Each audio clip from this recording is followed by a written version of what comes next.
dice: siempre orando por vosotros, damos gracias a Dios Padre de nuestro Señor Jesucristo, habiendo oído de vuestra fe en Cristo Jesús y del amor que tenéis para con todos los santos, a causa de la esperanza que os está guardada en los cielos, de la cual ya habéis oído por la palabra verdadera del Evangelio, que ha llegado hasta vosotros, así como a todo el mundo, y lleva fruto y crece también en vosotros desde el día que oísteis y conocisteis la gracia de Dios en verdad, como lo habéis aprendido de Epafras, nuestro consiervo amado, que es un fiel ministro de Cristo para vosotros, quien también nos ha declarado vuestro amor en el Espíritu.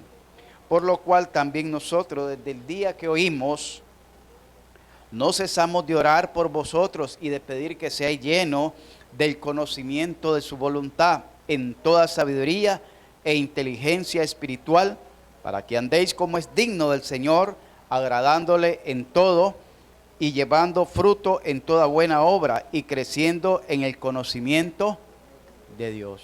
Padre, te damos gracias por esta tarde.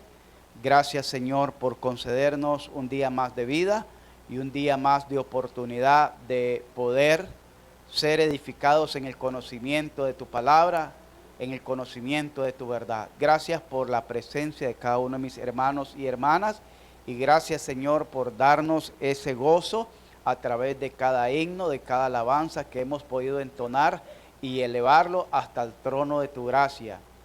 Gracias, Dios, te damos por todo lo que nos permitiste vivir y experimentar en este día.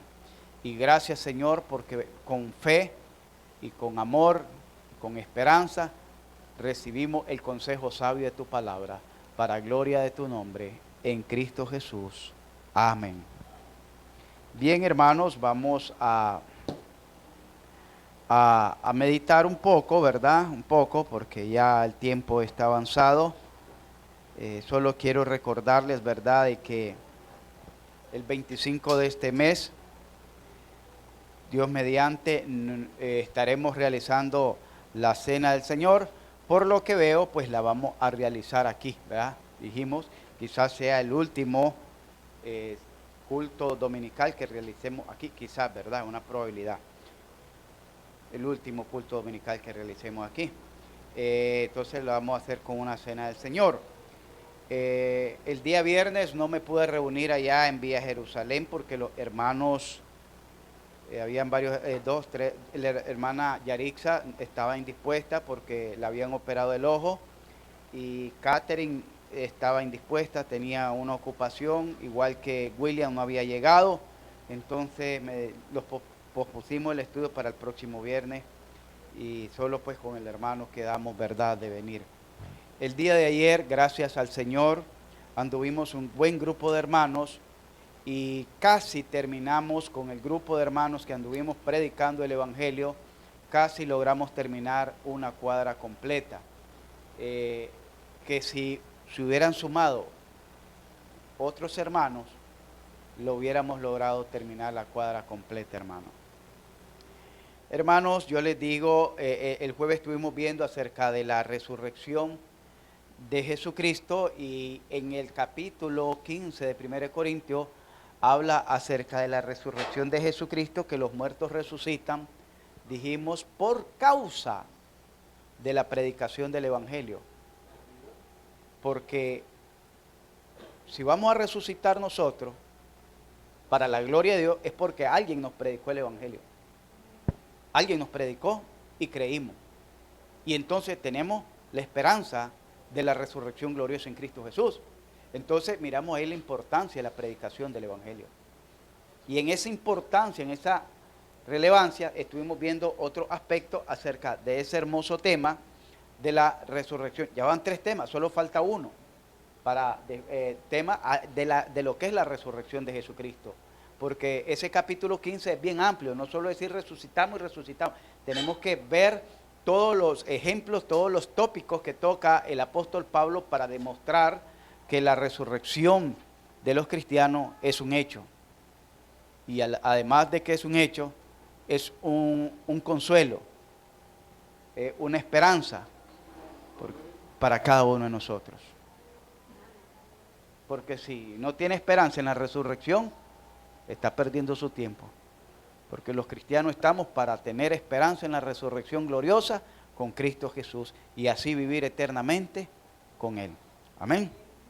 Bien, hermanos, ahora vamos a ver el tema viviendo sabia y dignamente para el Señor.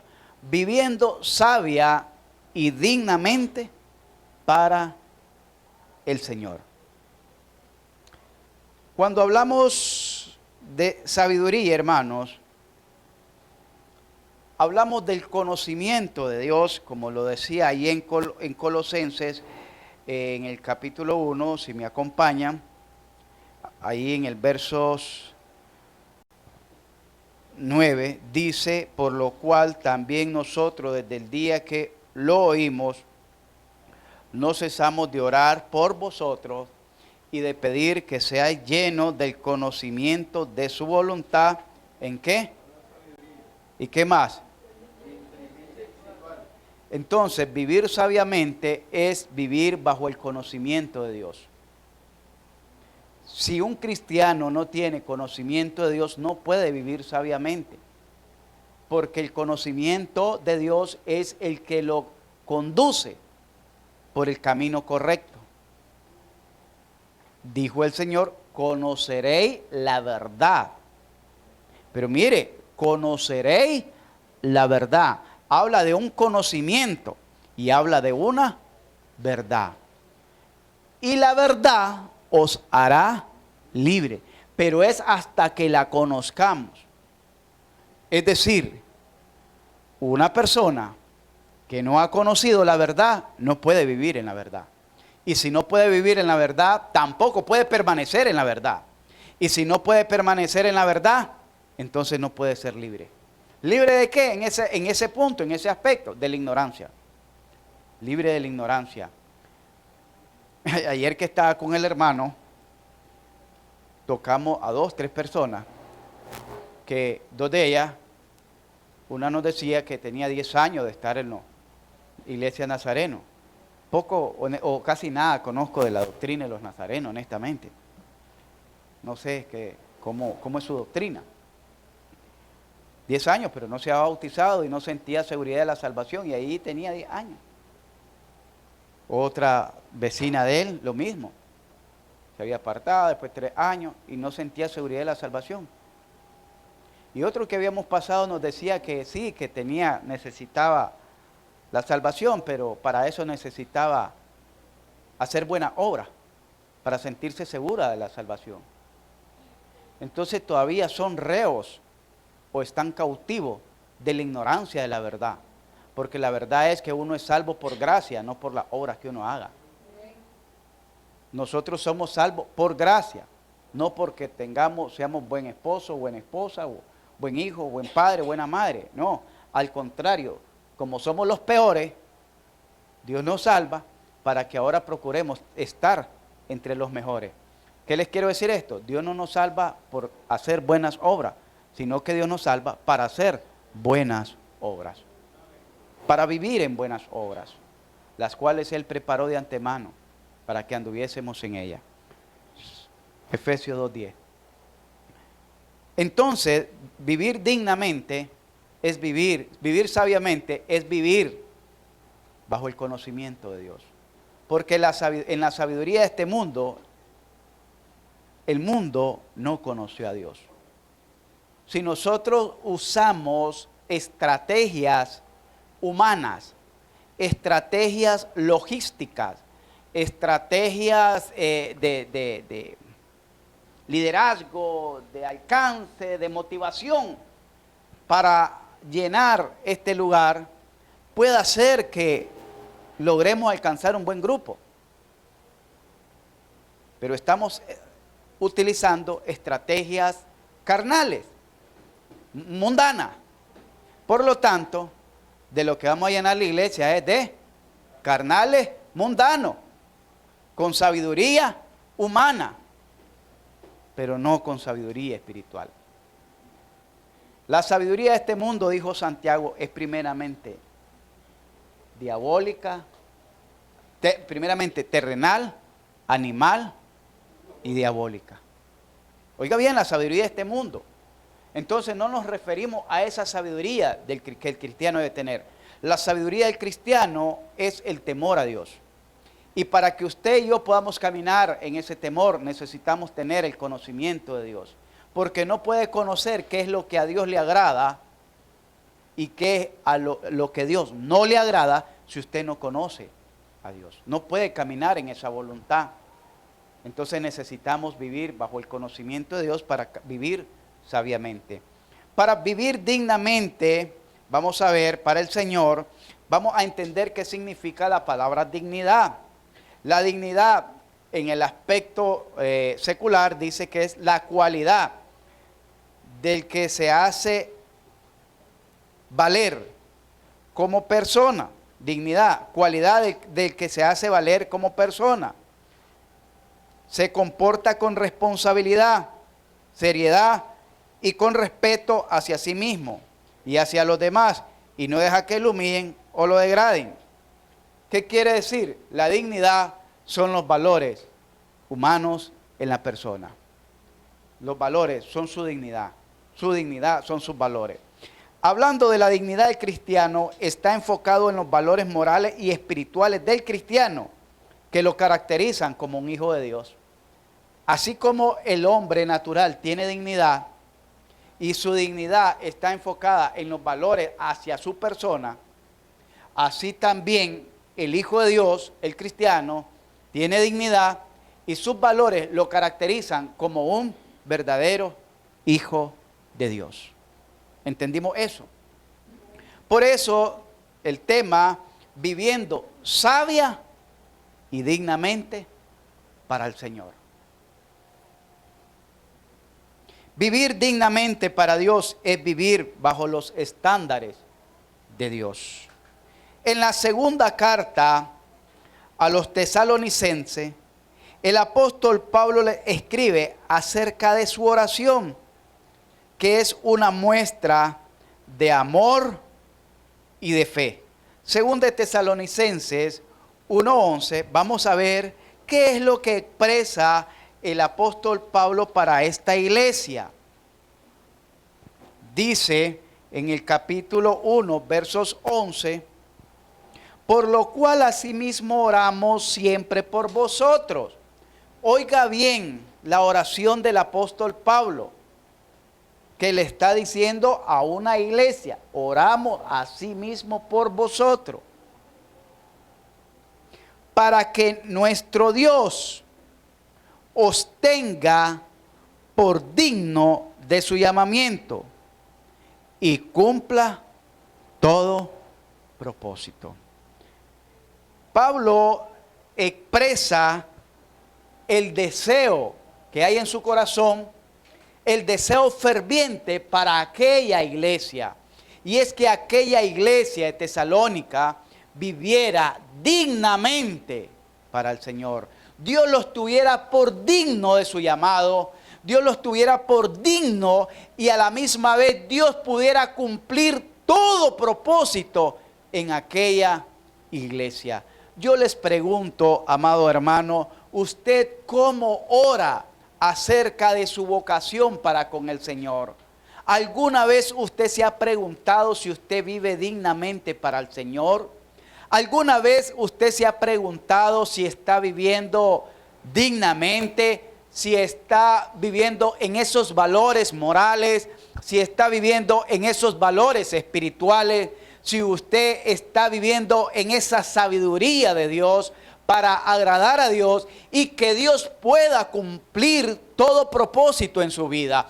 Porque siempre hemos recalcado esto: Dios no es un Dios de casualidad, Dios no es un Dios de accidente, Dios es un Dios de propósito. Dios no tiene suerte para los hijos, para su iglesia. Dios no es un Dios de suerte, es un Dios de propósito. Dios, en medio de toda su providencia, va a usar todos los recursos necesarios para alcanzar su propósito en su vida. ¿Entendimos eso? Dios va a reunir todo y miremos el caso del apóstol Pablo.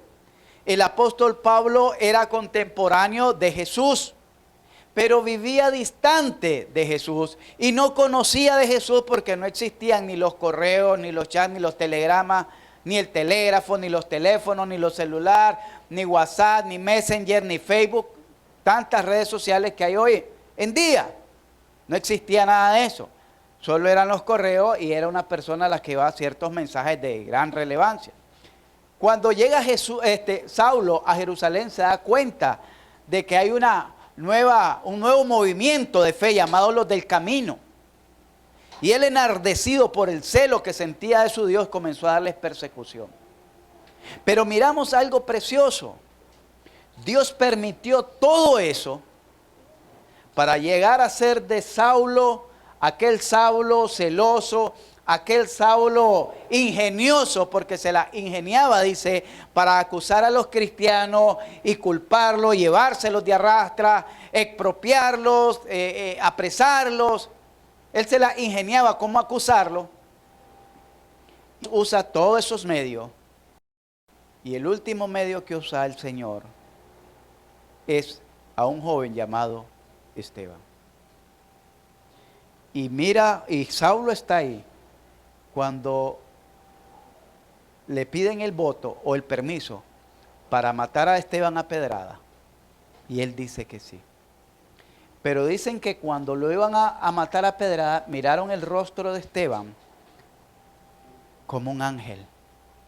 Y todos escucharon aquella voz celestial llena de gracia, llena de amor, llena de misericordia, llena de compasión, cuando les dice: Señor, no les sea tomado en cuenta su pecado. Y muere Esteban por mano de todos ellos. Y quitan su ropa y la ponen a los pies de un joven llamado Saulo.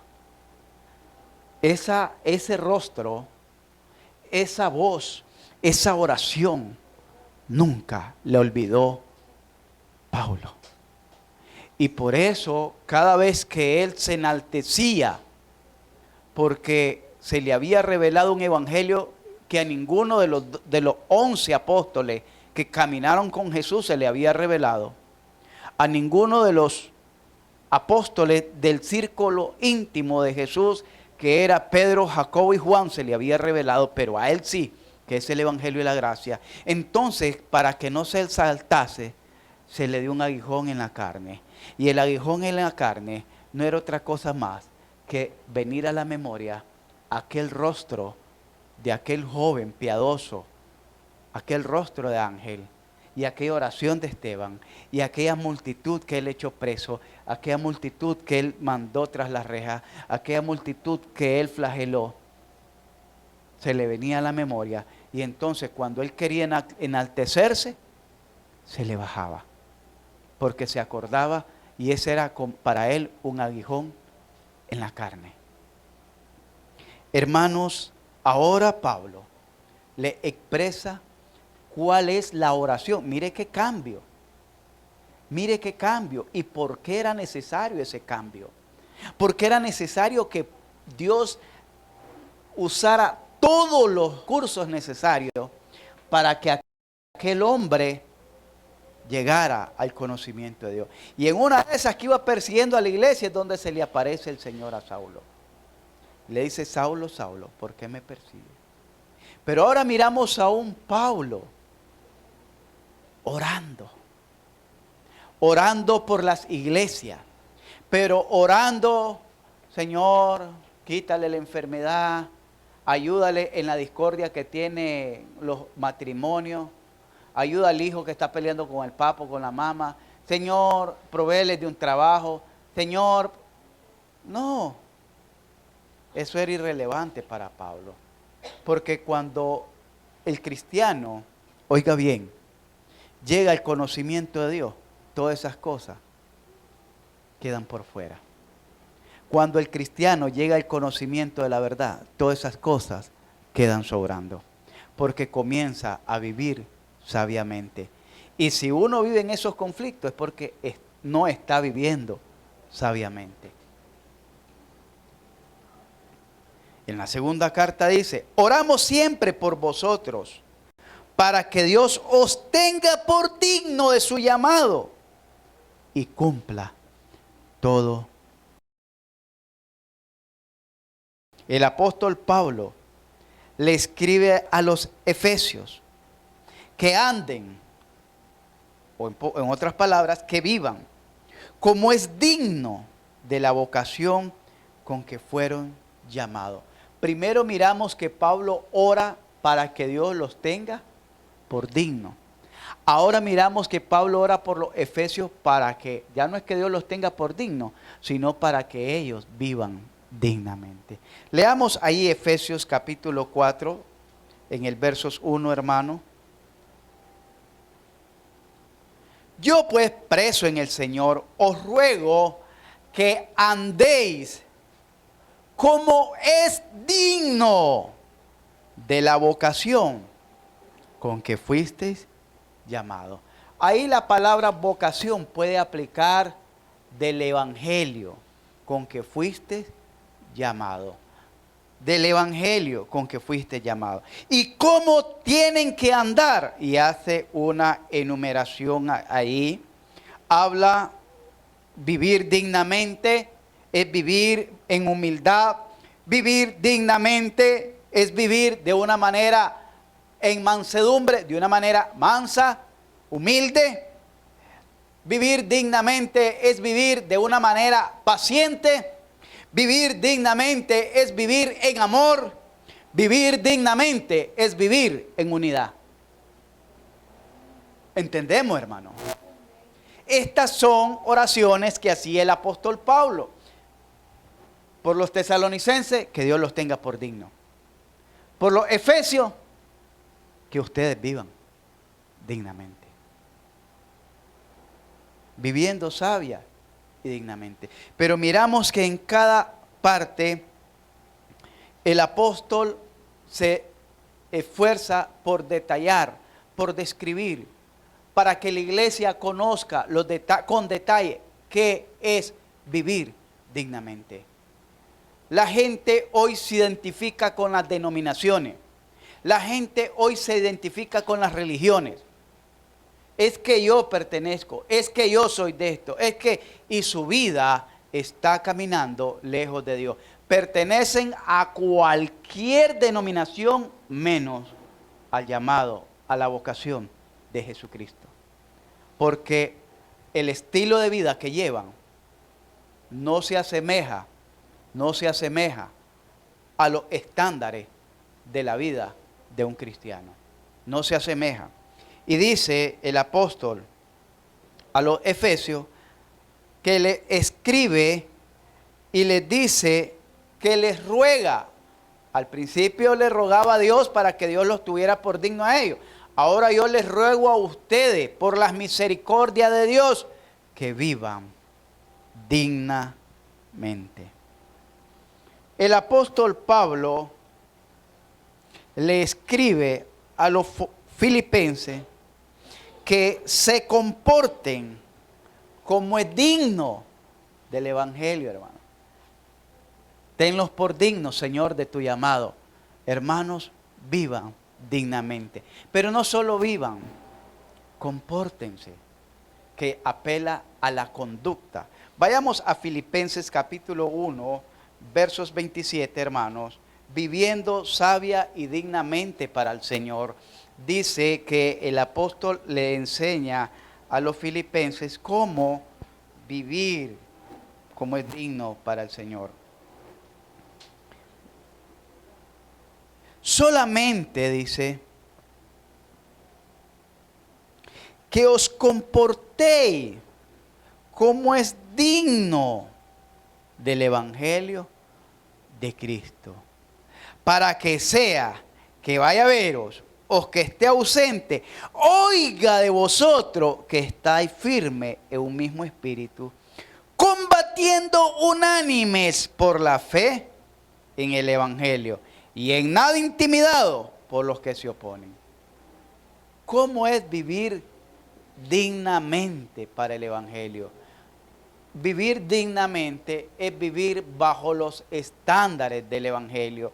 Y el Evangelio, ¿qué es lo primero que le enseña a uno? ¿Qué es la primer enseñanza de las doctrinas del Evangelio para nuestra fe? Que hemos nacido de nuevo. Y si hemos nacido de nuevo, nuestra conducta debe ser nueva. Muy diferente a la conducta nefasta que teníamos antes cuando estábamos en el mundo.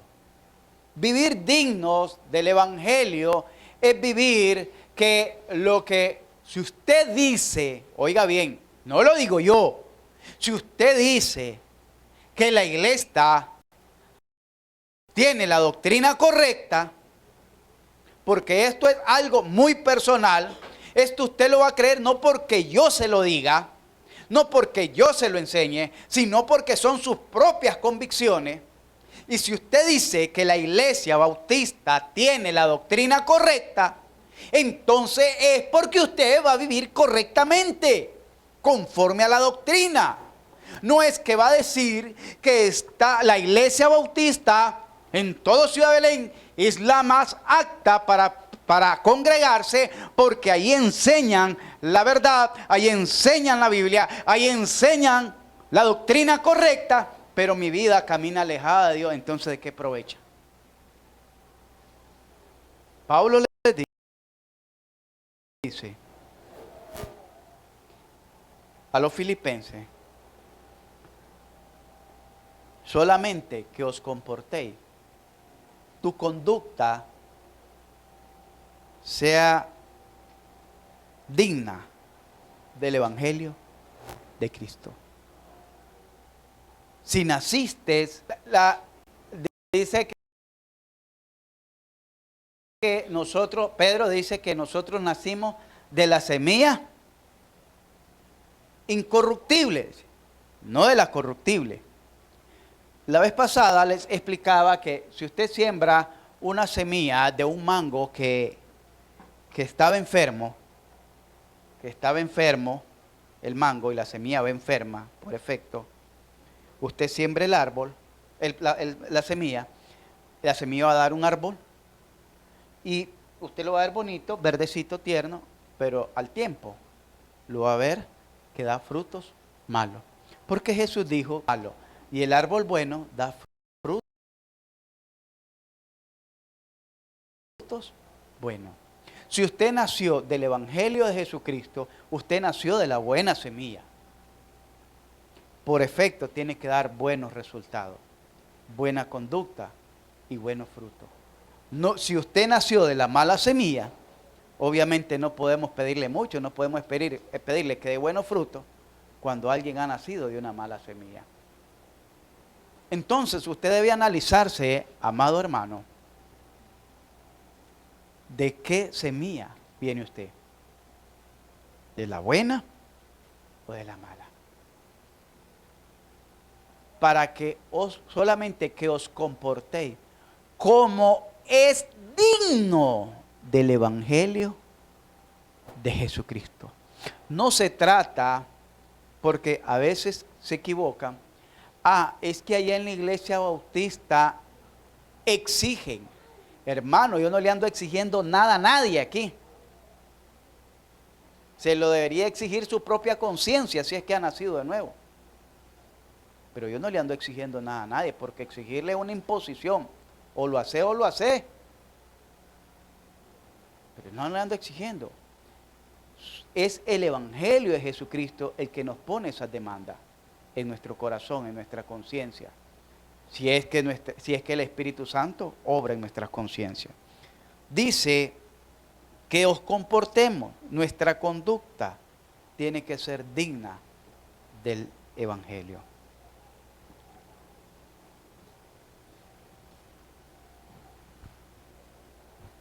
El apóstol en este punto apela a la unidad y perseverancia en medio de las luchas y de las pruebas. ¿Por qué les dice que se comporten como es digno el Evangelio? No es que la iglesia se daba sus escapaditas en las purísimas, porque no habían purísimas, ni en las fiestas patronales, porque tampoco habían fiestas patronales. No se daban sus escapaditas en los baby shower, ni en el Día de las Madres, ni etcétera, ni etcétera. Nada de eso existía. El paganismo en ese entonces era otro. El que vivimos hoy en día es otro, está más modernizado, más actualizado. Sino que se comportaran como es digno del Evangelio, porque la iglesia estaba padeciendo persecución. La iglesia estaba padeciendo persecución. Aquí Pablo, que le está hablando a los filipenses, estaba en su primer encarcelamiento en Roma. Allá alrededor del año 60 y algo después de Cristo. Su primer encarcelamiento en Roma. Y estando preso, Pablo le dice a la iglesia, anden como es digno del Evangelio. Y les dice, y en nada intimidados por los que se oponen. Perdón. Dice, para que sea que vaya a ver o esté ausente, oiga vosotros que estáis firmes en un mismo espíritu, combatiendo unánimes por la fe del Evangelio. ¿Qué es combatir unánime? ¿Cuánto estamos peleando la buena batalla? La buena batalla no es que si la vecina le tiró la basura, usted le va a tirar el agua podrida. Esa no es pelear la buena batalla. No. No es que si le dijeron A en lo que iba pasando, usted le va a decir el resto del abecedario. Tampoco esa es pelear la buena batalla, hermano. Estar combatiendo unánimes por la fe es luchar unidos, hermano, por cada proyecto que tenemos en nuestra iglesia para la gloria del Señor. Cada actividad espiritual que emprendamos para la gloria del Señor. Ahorita viene un seminario para maestros. Espero que cada uno de los maestros y de los colaboradores y de los que aspiran a ser maestros hagan acto de presencia. Eso es combatir, luchar espiritualmente. Luchar espiritualmente, decía el apóstol a los Corintios en la segunda carta, decía porque nuestra lucha no es contra carne ni sangre. Decía que nuestras armas, dice, no son terrenales. Nuestras armas son espirituales y son poderosas para destrucción de fortaleza. Hermanos, si la lucha nuestra no es contra el vecino, no es contra el hermano, no es contra el esposo, no es contra la esposa, no es contra los hijos, no es contra el gobierno, no es contra los precios de los productos. Nuestra lucha, ¿saben cuál es? Contra principados y potestades en las regiones celestes. ¿Y cuál va a ser la mejor lucha que emprendamos, hermano? ¿Cuál va a ser la mejor batalla que nosotros podamos dar? Predicar el Evangelio. Por cada alma que nosotros le prediquemos el Evangelio, esa alma tiene dos oportunidades solo, dos opciones. O se salva o sigue condenada. No tiene tres, solo dos. O se salva o sigue condenado. Porque el Evangelio o te salva o te condena. Pero no te deja en un punto medio. El que en él cree, no es. En el que en él cree, no es condenado. Pero el que no cree, ¿a dónde aparece eso? Marcos 16. Juan 3:18. Lo pusieron ahí, ¿va? Lo pusieron ahí.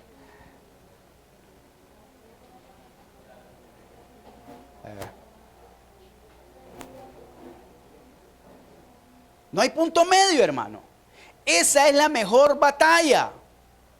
Por cada persona que usted le predica, usted está dando testimonio del Evangelio y de la gracia de nuestro gran Dios y Salvador. Usted está dando testimonio. Si esa persona creyó, bendito sea, gloria a Dios. Y si no creyó, bendito sea Dios también. ¿Por qué? Porque ya se le dio testimonio de la verdad. Y el día de mañana ella no puede decir, es que a mí nadie me predicó. El día de mañana no puede decir, allá en donde yo vivía en Ciudad Belén, habían muchas iglesias, entre ellos estaban los bautistas y nunca me predicaron. No puede decir eso delante de Dios. Te mandamos ahí 1, 2, 3 veces. Te mandé a predicar, mira. Dijiste que iba a ir, te mandé a visitar. Dijiste que iba a llegar, te mandé a rebuscar. Nunca fuiste. No tenés excusa. Esa es la pelea, la mejor batalla que podemos pelear. La que podemos ganar. He peleado la buena batalla, decía Pablo. Pero la buena batalla era que a pesar de que si en la noche lo sacaban garroteado al apóstol Pablo en la ciudad, al día siguiente muy de mañana estaba predicando nuevamente. Eso es pelear la buena batalla. Pelear la buena batalla no es que le ganó a la discusión a la mujer. Al final me dio la razón la mujer. O al final la mujer, jaja, vamos a ver quién es el que manda aquí. Esa no es pelear la buena batalla cuando se tiran las pailas, los trastes. Pelear la buena batalla es padecer por causa del Evangelio de Jesucristo. Amén, Samuel. Pelear la buena batalla. Y dice, esté firmes en un mismo espíritu, combatiendo, unidos. Hermanos, gracias a Dios, anduvimos un buen grupo. ¿Como cuántos hermanos anduvimos, hermano Rider? Unos 10, 12. Como unos 12 hermanos tal vez. Porque andaban unos jóvenes, unos niños ahí.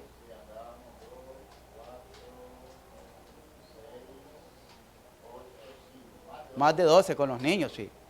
Entonces, hermanos, bendito sea Dios. Pero ¿qué tal si viniera toda la iglesia? Donde miren esa manifestación ahí, la gente se va a salir a asomar, aunque sea a ver qué es lo que pasa, porque la gente es chismosa. ¿Qué pasa ahí? ¿Qué están yendo? Y ahí aprovecho usted. Nada más que cuando lo miran con la Biblia salen en carrera para adentro. Sí. Entonces, hermanos, pero entre tanto, que os comportéis como es digno, hermano. Vivamos como es digno del Evangelio. Número 4. El apóstol le escribe a los colosenses, ahí donde estábamos leyendo, después de Filipenses, en el verso del capítulo 1, versos 9 al 12, expresándole su constante oración y ruego al Señor para que la iglesia se ocupe en vivir dignamente para el Señor, pero vivir una vida agradable a Dios en todo y en consecuencia una vida llena de fruto, en obra, conocimiento y crecimiento, una vida llena de fortaleza y poder, una vida llena de gozo y gracia en el Señor. ¿Entendimos eso? Les repito, el apóstol Pablo le escribe a los colosenses en el capítulo 1, del versos 9 al 12, expresándoles su constante oración y ruego al Señor para que la iglesia se ocupe en vivir dignamente para el Señor. Vivir una vida agradable a Dios en todo. Vivir dignamente, vivir agradable en todo. Y en consecuencia, una vida llena de fruto. No dice frutos, dice fruto. ¿Sabe por qué está en singular? Porque se está refiriendo al Espíritu Santo. Y dice en Gálatas capítulo 5, versos 22, creo que dice, o 19, más el fruto del Espíritu, más el fruto, no los frutos, el fruto del Espíritu es gozo, amor, paz, benignidad, paciencia.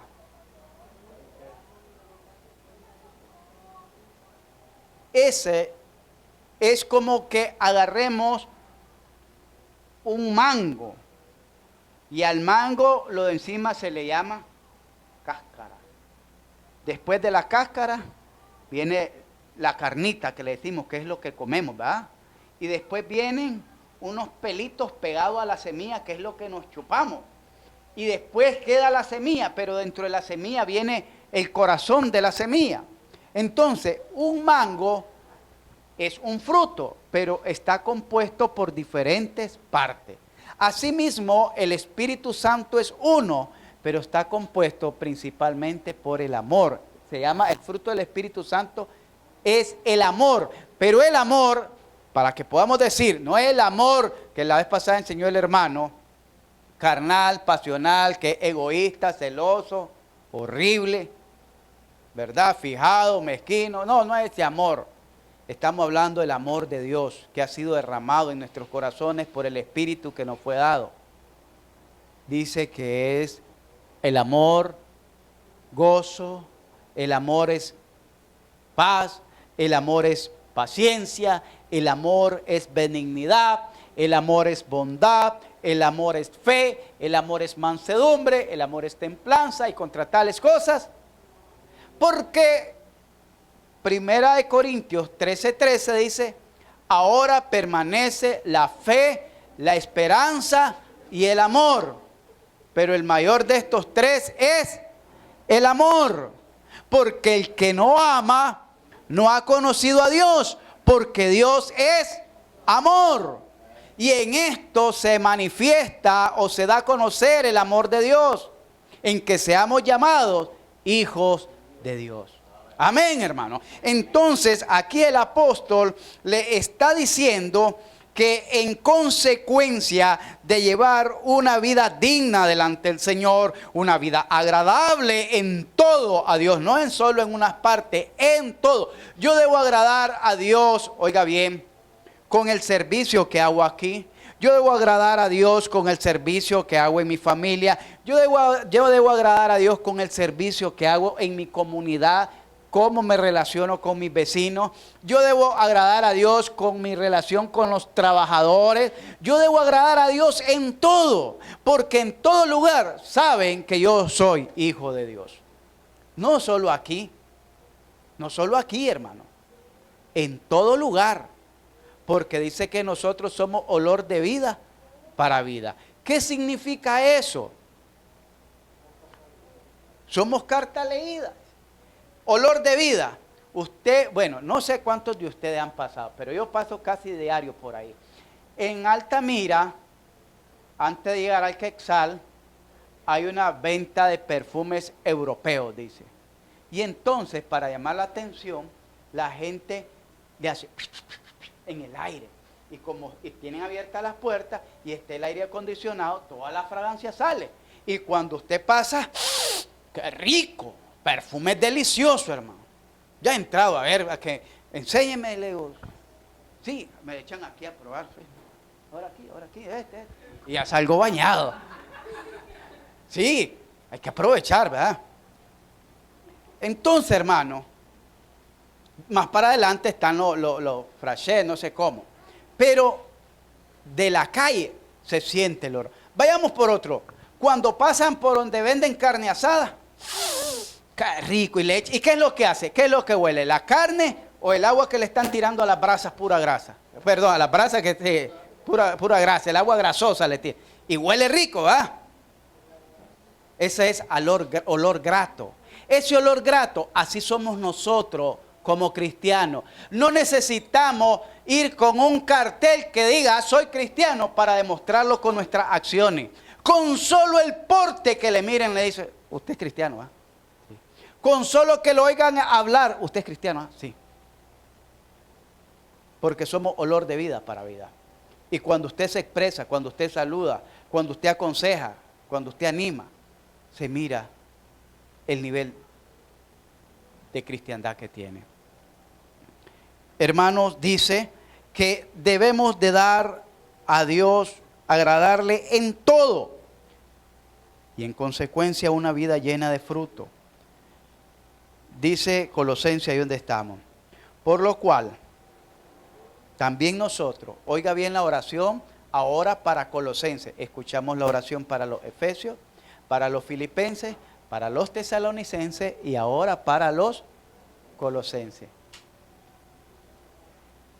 Desde el día que oímos, porque esta iglesia no la fundó ni la pastoreaba el apóstol Pablo, sino que dice que la hacía el hermano, dice Epafras. Un colaborador de Pablo, ¿verdad? Quedó ahí y fundó esta iglesia. Pero dice que llegó a oídos de Pablo. Ve, ahí hay una iglesia. Así como ha llegado al oído de ustedes que estamos predicando ahí en Vía Jerusalén. Espero, ¿verdad?, que ustedes también tengan estas oraciones que tenía el apóstol Pablo por la iglesia.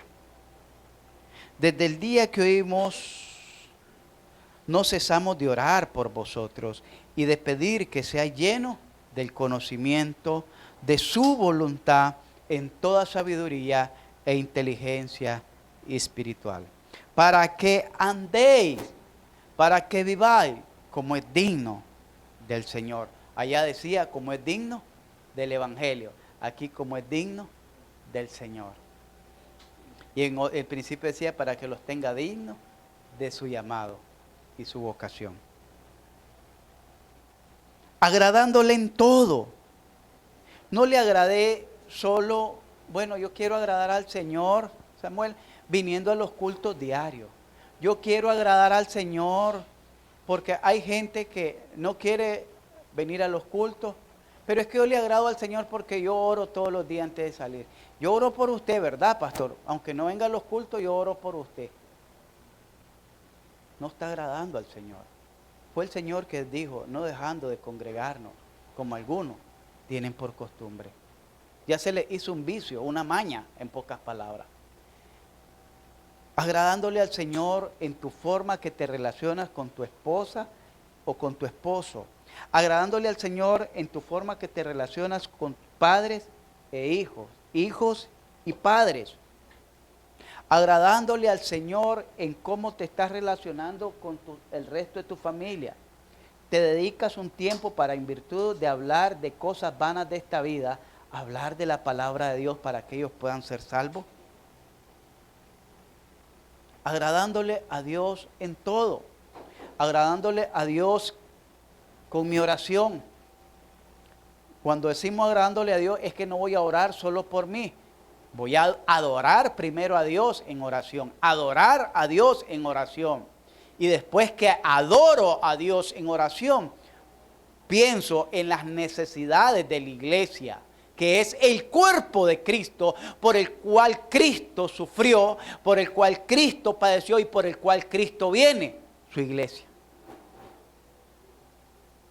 Después oro por el resto de mi familia. Agradándole a Dios en todo. Agradándole a Dios cuando tú vienes y recibes tu salario. Voy a comprar esto, voy a comprar aquello, voy a pagar aquí, voy a pagar allá. Pero jamás te acordaste que ahí hay una cartulina de ofrenda misionera. Gracias a Dios estamos al día con los misioneros que les enviamos su ayuda. Ahí hay una cartulina, jamás se te acordaste. Jamás te acordaste que aquí se ofrenda, jamás te acordaste que aquí se diezma, jamás te acordaste que aquí hay gastos que cubrir, hay proyectos que impulsar. ¿Cómo te acordaste? ¿Te acordaste de la Coca-Cola, el veneno que te bebe a diario? ¿Te acordaste del arroz que te está llenando de triglicéridos y colesterol? ¿Te acordaste de todo aquello, pero menos de agradar a Dios con tu economía? En la semana te llenaste de actividades, pero jamás te acordaste de agradar a Dios en cada culto. En decir, hoy no voy a, bueno, ya sé que martes y jueves no voy a ver novelas, porque martes y jueves me toca ir al culto. 2 días se las va a perder. La vuelve a ver en el reprise del sábado o del domingo, que lo pase, no se preocupe. Pero no se pierda agradar a Dios. No se pierda por el amor de Dios.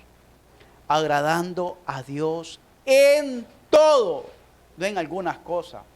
Porque el que hace en parte y en parte, al final no hace nada.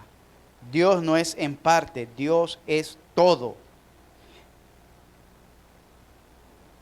Dice el verso siguiente, llevando fruto en toda buena obra y creciendo en el conocimiento de Dios, fortalecidos con todo poder, conforme a la potencia de su gloria, para toda paciencia y longanimidad. Con gozo, hermano, dando gracias al Padre que nos hizo apto para participar de la herencia de los santos en luz. Con gozo es una de las virtudes que se están extinguiendo en los cultos de predicación. No hay gozo. Usted se goza con los chistes del mundo, usted se goza con los memes de Facebook, de WhatsApp, de todo ahí. Son carcajadas que se tiran y los comparte.